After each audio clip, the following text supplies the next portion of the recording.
এই জায়গাটার অস্থির লেভেলের একটা ভিউ। বিজয়পুর চলে নামের উপরে, আর এই জায়গায় কোনো নাম ডাক নাই তো, তাই কেউ আসে না। এই জায়গাটা অসাধারণ সুন্দর।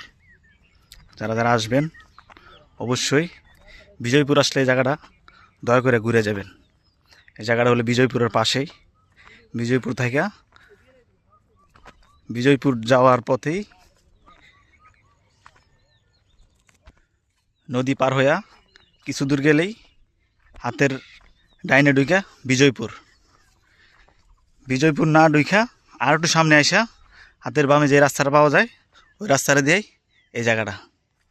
এই জায়গাটায় আসলে আমি মনে করি আমার জায়গা থেকে বিজয়পুরের থেকে আর বেশি আনন্দ পাবেন, আর অসাধারণ ভিউ নিতে পারবেন। পুরো একবারে সাজেকের মতো ভিউ নেওয়া যায়। অস্থির লেভেলের এই জায়গাটা। পাশে ইন্ডিয়া মেঘালয় রাজ্য দেখা যায়, কাঁটাতারের বেড়া দেখা যায় পাশে বিজিবি ক্যাম্প, একবারে 0 পয়েন্টে। পাহাড়গুলোও সেই লেভেলের সুন্দর, উঠতে অনেক কষ্ট হয়। ওই জায়গাটা ভাইরাল থেকে সবাই ওই জায়গায় যায়, দৌড়দৌড়ি করে সব মানুষ ছিঁড়া ছুঁড়ে দেয়, ওই জায়গায় পড়ে যায়, পড়ে থাকে। এই জায়গাটা কেউ আসে না, অস্থির লেভেলের একটা জায়গা।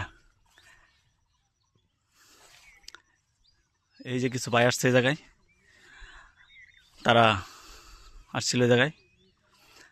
কলমাকান্দা পাঁচগাঁও একটা বঙ্গটিলা নামে একটা জায়গা আছে, ওই জায়গায় উঠার জন্য সবাই পাগলা হয়ে যায়, উঠতে দেয় না, অনেক সমস্যা। আর এই জায়গায় এর সাথে ভালো, কিন্তু এই জায়গায় মানুষ চিনে না তাই আসে না। কিছু কিছু জায়গা ভাইরাল হয়ে যায়, তাই ভাইরালের জন্য সবাই ওই জায়গায় ছুটে যায়। এই জায়গাটা ভাইরাল না তাই এই জায়গায় আসে না। এই জায়গায় আসলে অস্থির লেভেলের ভিউ, পুরাই মাথা নষ্ট। যতক্ষণ দেখবেন ততই মুগ্ধ হবেন, এটাই স্বাভাবিক। রাঙামাটি যায় যে আনন্দ উপভোগ করতে পারতেন, তার চাইতে কোনো অংশ কম না। ওই জায়গায় স্পেস বড়, ওই জায়গায় স্পেস ছোটো আর কি। ছোটো হলেও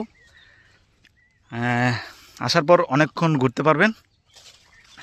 আমি মনে করি কিছুক্ষণ ঘুরতে ঘুরতে আপনারা পুরো হাঁপায়ে যাবেন।